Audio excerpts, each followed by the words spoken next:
Hey guys, welcome back to the channel. It's me, Double. I'm running through my pedal board, well, one of them at least, as per a request on the video that I did about the ToneX One in conjunction with the Line 6 HX Stomp, and I really am happy with this setup.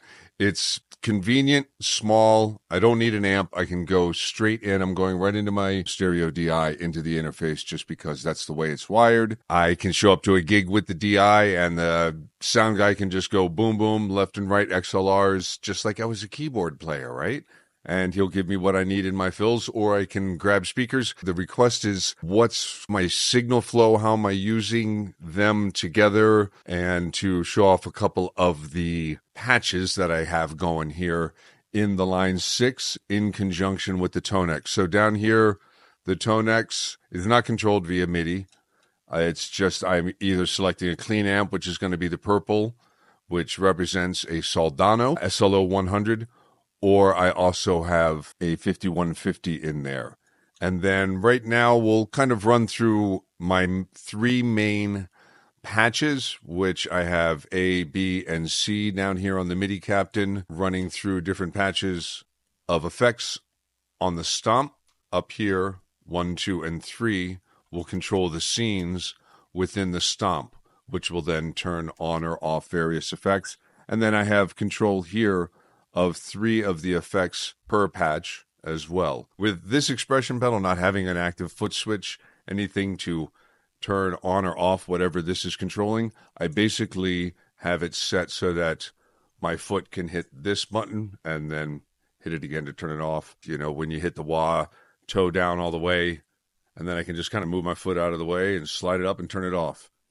And that's that. I can't demonstrate too many of the features of these things like the hold that I get through here.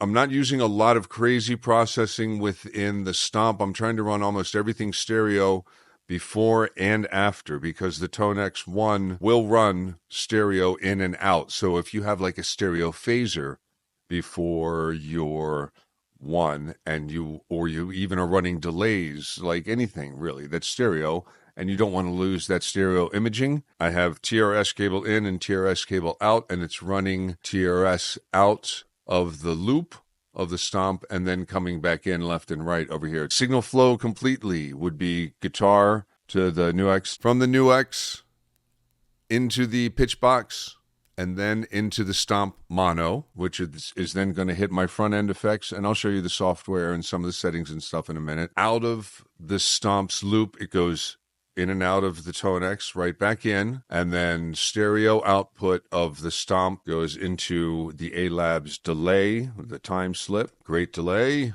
for $100, and out of the time slip, stereo left and right into the A-Labs Cetus pedal, another great pedal for like $100 on Amazon.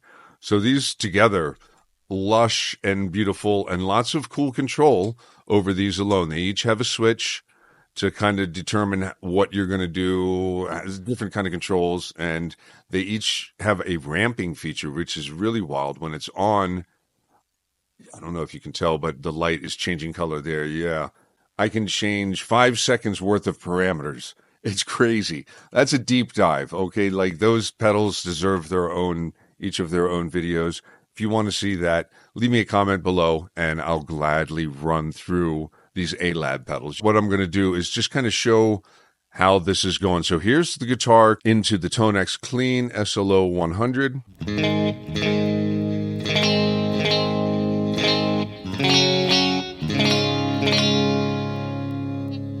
And generally how I'm running my snapshots is kind of the cleanest feeling one would be number one. Number two is going to add some drive. So if I go over here to the drive pedal, right here, you can see when I'm here, the drive is off. When I go here, the drive is now on. And then my third patch also is bringing in the shimmer. I'm bringing the mix. You can see right through here is moving up and down with here. I'm running this MXR mini tap as basically a boost. I'm using it to increase the output. So if I go over here to the output section, you'll see when I hit it, it goes up by 2.5 dB. And when I hit it again, it goes back down to my normal.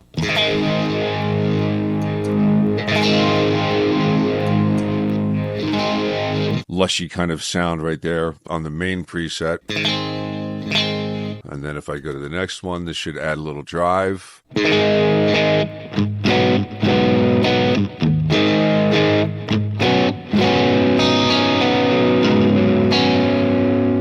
That just seems to be just enough to put the leads up on top of the mix and then turn it off and duck back down onto the vocals.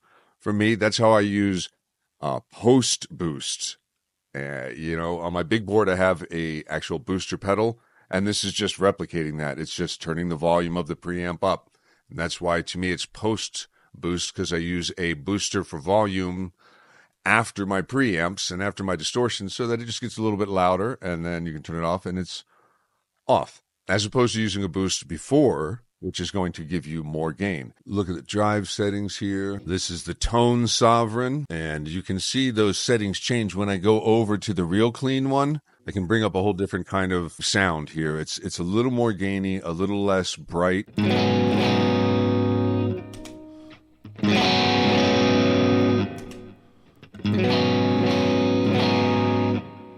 You can see when I'm in scene 1, the gain mod 2 is normal. When I go over here, it jumps up a little bit more. So it's just a lower stage of gain.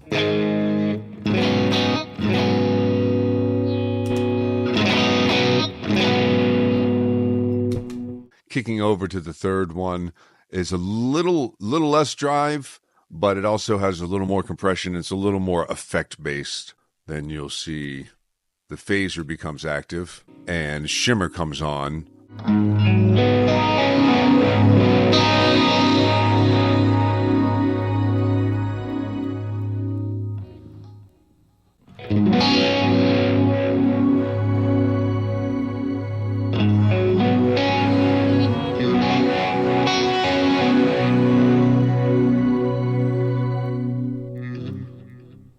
On any one of these banks, I can access those effects, but they'll be based on whatever parameter I currently have set to the snapshot. Here in the middle, I've got this Moore pitch box, which I generally would use to just drop down a half step for like the jump solo, or for like a song that has to go down another half step compared to what we would normally be playing. And it's pretty good for that. It tracks decently.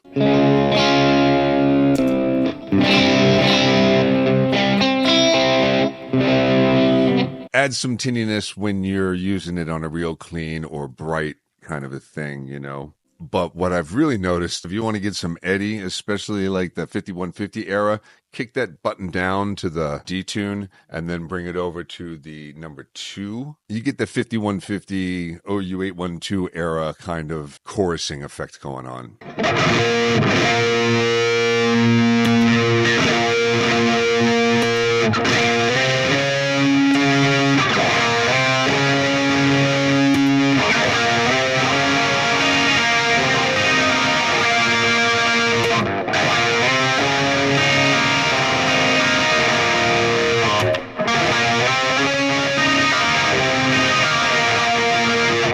It's a little over-exaggerated for nowadays, but if you're going for that sound, that is like that in a box. If you have like a 5150 kind of sound going, or just kind of that driven Marshall kind of sound, this is really cool. How I approach this compression, I like to keep the threshold at a point where I know the guitar is going to be hitting, and I boost the level up a good bit to at least hit the amp a little bit more.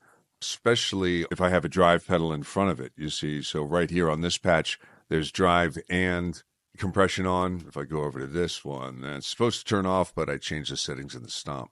So that's the Stomp is really confusing at first because just getting used to snapshots, I've had to wrap my mind around a lot of different things because it just works so differently than Boss stuff. But the software is awesome, and the software it is so quick with the Stomp, and the same thing with the ToneX One. Everything is so much more reactive to me than any of the Boss software. So that's why I'm happy to have made this kind of switch over from the GX100. This is smaller format for me all around because I still had to add stuff to the GX board. And yeah, anyway, I'll stop rambling. I'll show you a couple of more things that I have set up. The effects loop, of course, you have to create that in order to have the ToneX in this spot. So it is taking up one of my effects spots, but I can run things that I want before the amp, and things I want after the amp. For the phaser, this one is set to stereo. So if I were using something like over on this patch where I have, let's see, over on this patch, I believe I have, a vibe set up. So, and here's a good example of the wah. I use my foot to turn on the wah, use my foot to turn off the wah. You know, it's really convenient to have this there. So, but if we listen to this Flexo Vibe, it is running stereo before the preamp.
And then in this middle bank, I have on this B button right here, I'm running an amplifier within the Stomp with a drive in front of it, and I have running parallel by adding this stereo split so that in the effects loop, it's still seeing the ToneX on one side, and then on the other side in parallel so that they're not interacting, they're not stacked together like you would stack distortions in front of an amp or distortions and this and that. So I have a compressor. I have compression beforehand. I have a wah, and then what is that one? The phaser, and then a split, which then goes to the ToneX on one side, and then goes to an amp and cabinet on the other. And in order to just kind of save some processing, I'm using an amp and cabinet combination. And then some delay that hits both of them after it's summed. And then what I've done here, I've inverted the signal because it just sounded real funky to me when it was in the normal mode and the two amps are on together. And at the moment, I have them both kind of in the center, but I can send one amp a little more to the left and one amp a little more to the right. And I'll show you that real quick and just kind of twiddle through them just so you can hear them. I like them in the center. It just kind of feels a little more natural to me. But if you were really going for the effect of one amp sound on the left and one on the right, that's how you could do it.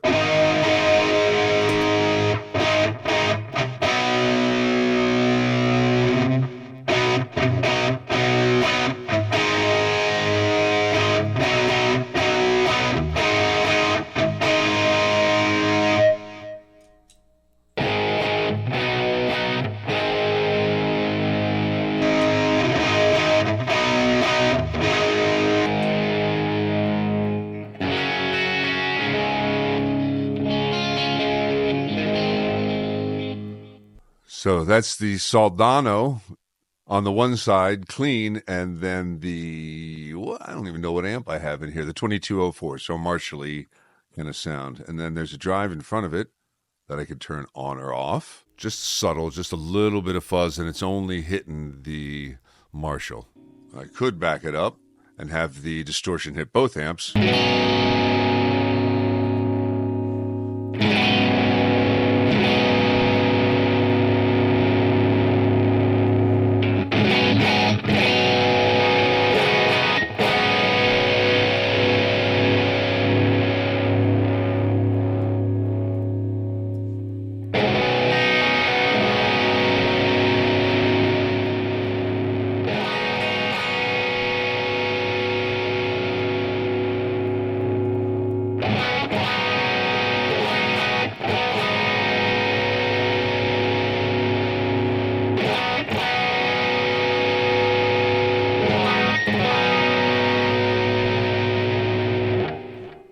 So there, you can see I had to, when I panned them, I had to then bring up the volume because this amp is just clean and just not reacting the same.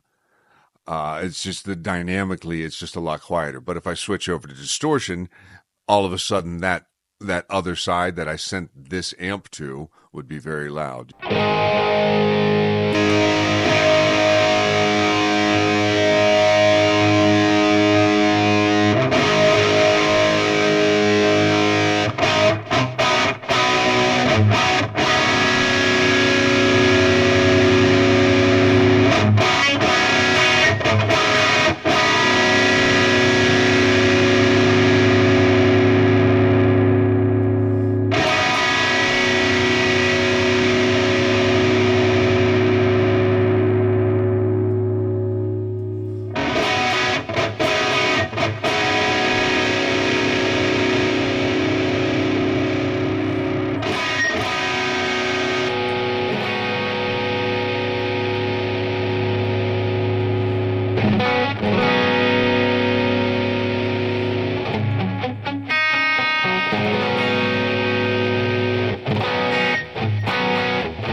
And so that dotted 8 delay, that was just coming in on the time slip.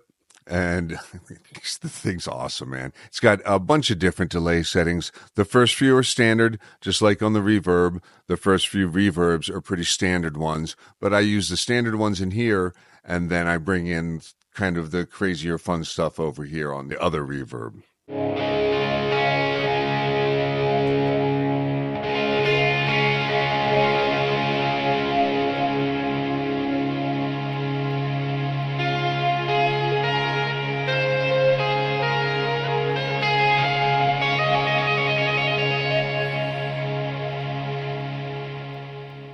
Really hard to do that with your hands, but this has a hold in it, so when I want to kind of get a pad going behind it and just hold down a chord.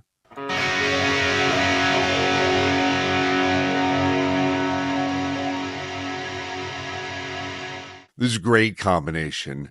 You can see how just within 3 patches in one bank, I have a wide variety of sounds.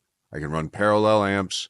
I can have kind of cleanish kind of sounds set up on one setup, and then kind of more of my drive sounds over on another.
So right there, you can see basically the delays moving through the different levels that I have on this kind of just gain driven or the gain based channel over on C. On this one, I had to use a different drive. I used the Air Apparent as opposed to over on this one, I have the Tone Sovereign going. So the Tone Sovereign really has some real serious tweaking that you can do as far as having two different gain stages and clipping modes, three different clipping modes, and higher or normal stage. I mean, it's a crazy little pedal, and I really dig it. And this is basically just the lesser version of it.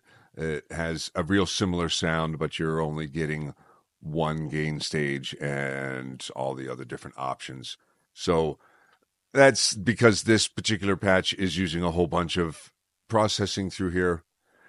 And I really haven't even started with the looper yet in the Stomp. I'll have to come up with a couple of different patches, but something that I was thinking about was if I loop with it, it's really not going to be able to grab any of these because they're all after.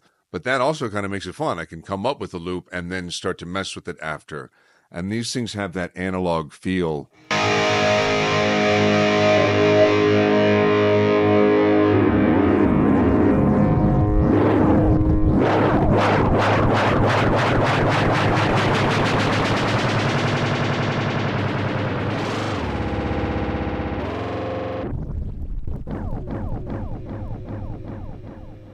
Which is so cool because you can basically take a loop. Once you get a loop going in the Stomp, really mess with it over here and tweak it out. So let me know if you guys want to see individual videos about these A-Lab pedals, or if you'd rather see kind of like both of them together in one slightly longer video. I could do probably a 10-minute video on each and at least cover some of the basics. Man, these things are amazing. They're just amazing. And having all of this in such a small package is really convenient. I don't love this new X. I should have bought a different wireless, but one of the cool things about it is it has an XLR out and then it has a loop so that I could basically have a wah or something always on or always off that I would have access to that hits even before the pitch box. So it has like its own little dedicated loop here. You can run all your effects through it if you want, but I'm not doing that. What I do is I use the send from the loop to feed another pedal board. So basically what I do like about the new X is that I can feed three different sources from this. So I can use the XLR out to go into an input on my interface and go into a plugin or anything like that and record into the computer with it.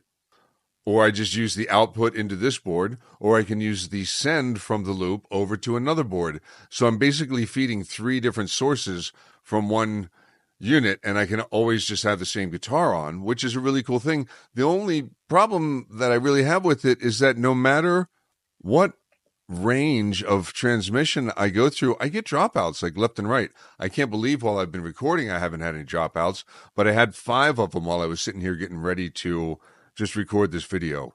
So it's got some issues. You don't get to select much as far as your frequencies go, but that's what that is. And then the MIDI Captain is really cool. This is the standard. It's not got Bluetooth built into it. It's not got all the wireless functionality. I'm just running a short MIDI cable. This thing doesn't have to go very far, but I can plug it into my computer. I do have a video up on my channel about this, and this is really awesome. It has all sorts of different operating modes, and this particular mode that I'm using is dedicated to the Stomp, to the HX Stomp, and I have very little that I need to do in terms of editing. I can pull my patches, pull up different banks by going up and down here, go back to my normal bank. I have tap tempo right here, and then I have tuner all built into right at the base of my foot pedal board. And in fact, it also has expression 1 and expression 2 inputs, which are then translating to MIDI to the Stomp through the MIDI here. So this, even though it's acting as the expression pedal for the Stomp, it's not really even connected to the Stomp. It's going into here and then over to there. So this is kind of the centerpiece and the control of all of what's going on over here. And then this is like the analog section where I get to just kind of free form with my hands, do whatever I want. And then this is my amp. I got a clean channel and I've got a dirty channel. So, and then this is my volume boost. So that's really my approach to all of these. And it's simple. It only took a couple of nights to get it really laid out and running the way that I wanted within just the one bank, to just kind of show off the 3 operating modes that I'm kind of using it right now, which is either drive effects, parallel setup, or kind of setup for my cleaner effects. And I just locked that. ToneX is so cool. I really like this for modern technology and for old technology. I can't believe the Stomp is like 10 years old. And my buddy Mike just picked one up. So Mike, I hope this video kind of helps you out in terms of how I'm laying it out and what I'm using it for. It's flexible and it's easy. The software, like I said, is something that I really like using a lot better than many softwares that I've used before. It's so quick to use. It saves. And if I do moves on the Stomp, I can see it happening, you know, on my actual, in the software quickly in real time. When I save, it saves quickly. There was just so much interface lag when I was running the Boss. And this is just quick. Whatever I think of, it's happening. So I hope that you guys enjoyed this video.